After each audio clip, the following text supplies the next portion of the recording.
Retour sur réfléchir, décrypter, analyser l'actualité vue par les experts. L'affaire a fait grand bruit à la mi-mars. Un chercheur français soudain traité de petite frappe sur le compte Twitter officiel de l'ambassade de Chine à Paris. Le chercheur en question, Antoine Bondaz, par ailleurs collaborateur à The Conversation, avait critiqué quelques jours plus tôt l'ambassadeur de Chine Lu Shai pour s'être déclaré opposé à la perspective d'un voyage de sénateurs français dans l'île de Taïwan. De convocation au Quai d'Orsay en invective, le ton a continué de monter, au point que certains s'interrogent aujourd'hui sur une nouvelle offensive diplomatique chinoise.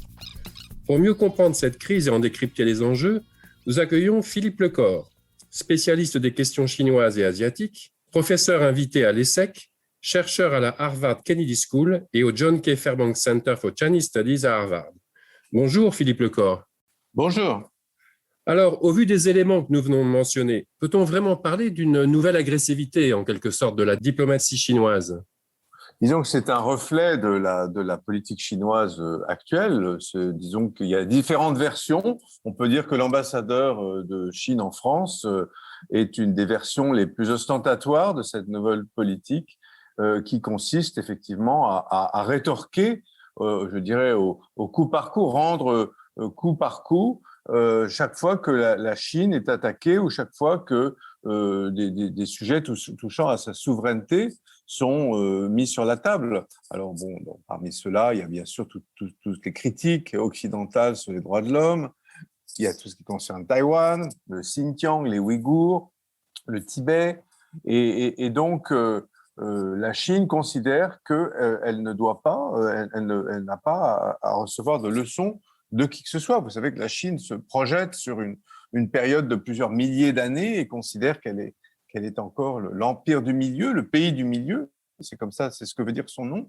Et donc, l'Occident, en plus, elle se donne beaucoup de plaisir à souligner les failles de l'Occident. Et notamment, elle vient de publier, par exemple, un rapport sur les droits de l'homme aux États-Unis, extrêmement critique à partir de sources américaines, ce qui ne manque pas d'ironie. Pourriez-vous nous parler des loups guerriers ? L'ambassadeur chinois s'est lui-même défini comme un loup guerrier. Qu'est-ce que ça signifie ?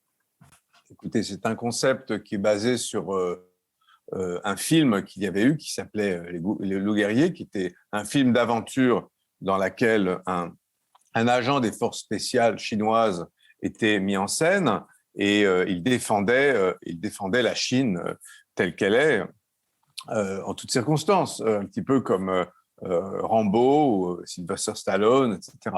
Donc, si vous voulez, la Chine se projette comme une grande puissance, un petit peu comme les États-Unis. Donc là, en l'occurrence, c'est un film qui avait beaucoup plu au public chinois, un peu moins au public occidental, mais sauf pour les gens qui aiment ce genre de film.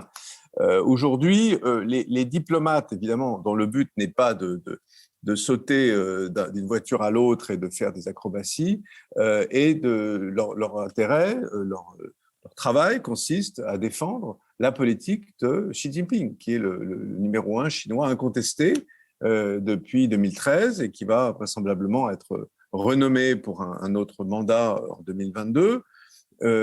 Son objectif, c'est de faire renaître la Chine, de la faire se renouveler et puis devenir, enfin le mot renouveler ne convient pas, mais en tout cas c'était la renaissance chinoise, et il y a un côté bien sûr revanchard par rapport à les années où la Chine a été humiliée, notamment au 19e siècle, par les Occidentaux. Donc ça, c'est un aspect très important.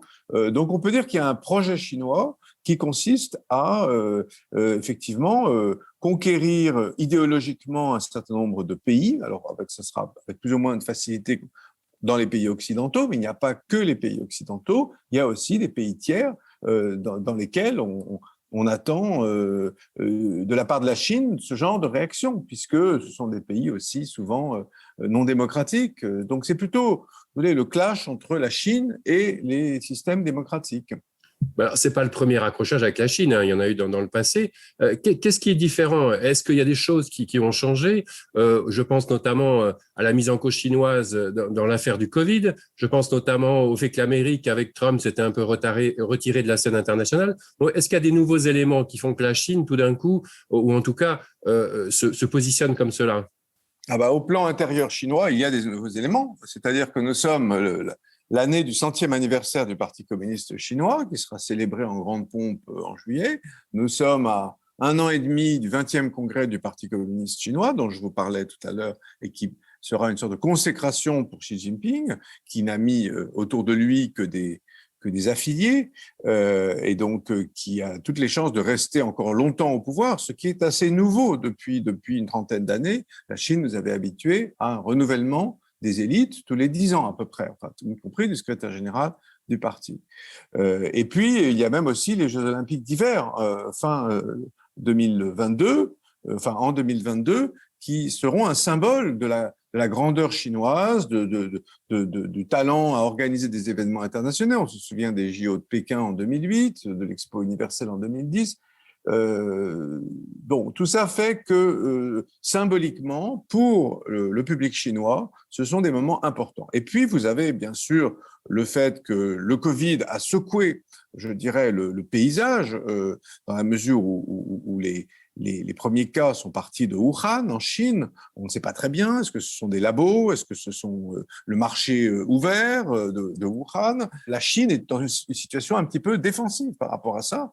Elle se fait critiquer, et donc je crois que c'est sa première obsession, c'est d'attaquer pour ne pas être attaqué dans ce domaine-là. Après, il est vrai que la façon dont elle a géré le Covid avec toutes les capacités, je dirais, qui sont celles d'une dictature, pour empêcher que le Covid se répande davantage en Chine à partir de mars 2020, eh bien, ça s'est reflété favorablement sur le système chinois ou sur l'économie chinoise, puisque tout a repris à peu près normalement depuis maintenant 6 mois. Ce n'est pas du tout le cas en Occident.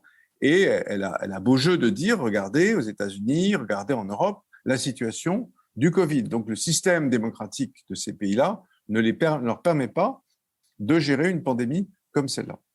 Alors, on remarque d'ailleurs une espèce de passe d'armes en ce moment entre la Chine et la nouvelle administration Biden. Bien sûr, parce que si vous voulez, l'administration Biden s'est donné pour objectif de regrouper les démocraties, d'organiser un sommet des démocraties avec le Royaume-Uni, avec Boris Johnson, et ce serait un petit peu une première, c'est-à-dire que vous avez déjà le G7 qui existe, là ce serait un G7 élargi avec l'Inde, la Corée du Sud peut-être, l'Australie, un petit peu, si vous voulez, à la manière des sanctions qui viennent d'être prises contre des officiels chinois responsables d'exactions au Xinjiang, qui ont été prises par l'Union européenne, mais également par les États-Unis et par le Canada. Pas par les pays asiatiques, d'ailleurs, je tiens à le noter. Ce qui en dit long sur la situation en Asie, qui est différente de la situation entre l'Occident et la Chine. Donc, si vous voulez, ce genre de regroupement, évidemment, est dommageable à la puissance chinoise. C'est la puissance naissante ou la puissance, on peut dire, existante, parce que la Chine est un pays qui, tout en ayant un PNB par habitant bien inférieur aux États-Unis et bien inférieur à beaucoup d'autres puissances, est quand même en train d'atteindre, au niveau du PNB global, le niveau des États-Unis et sera sans doute en mesure de surpasser les États-Unis à une période difficile à évaluer. Mais enfin, ça peut être dans 15 ans ou dans 20 ans. Et donc, elle est sur une ligne comme ça, une trajectoire de conquête qui est essentiellement destinée à son public, mais également au public, je dirais, avoisinant de la Chine, donc la région asiatique, dont elle est déjà, on peut dire, la superpuissance. Et dans le reste du monde, elle cherche à défendre ses idées, son projet, qui est donc un projet autoritaire, qui est non démocratique, son projet de développement économique, son projet de gestion des infrastructures, de la santé, etc., avec un soutien assez important de la population chinoise. Il ne faut jamais l'oublier. Donc, si vous voulez, c'est vrai que l'administration Biden, qui est partie quand même sur une lancée relativement allant un peu dans la continuité de l'administration Trump, avec beaucoup plus je dirais, de relations avec les alliés, que ce soit les alliés occidentaux ou les alliés asiatiques, eh bien, elle est un petit peu aussi sur une position défensive parce que la crise du Covid est encore là, notamment. Et les États-Unis ne sont pas tirés d'affaire. Alors, dans ce contexte, est-ce qu'on doit s'attendre à une escalade ou est-ce qu'il y aura un status quo à un moment ou à un autre? Écoutez, l'escalade, elle est déjà là d'une certaine manière et elle se manifeste par des entrées d'avions de combat chinois dans la zone aérienne d'identification proche de Taïwan, ce qui est différent des eaux territoriales, mais en tout cas, clairement, il y a une présence renforcée de l'armée chinoise, qui évidemment s'ajoute aux nombreuses têtes de missiles qui sont dans la province du Fujian face à Taïwan, qui sont là depuis des années et qui menacent l'île de Taïwan, seule démocratie chinoise, on peut dire presque de l'histoire de Chine, puisque de toute façon Hong Kong a toujours été une colonie ou une région administrative spéciale et dépend de la Chine depuis 1997.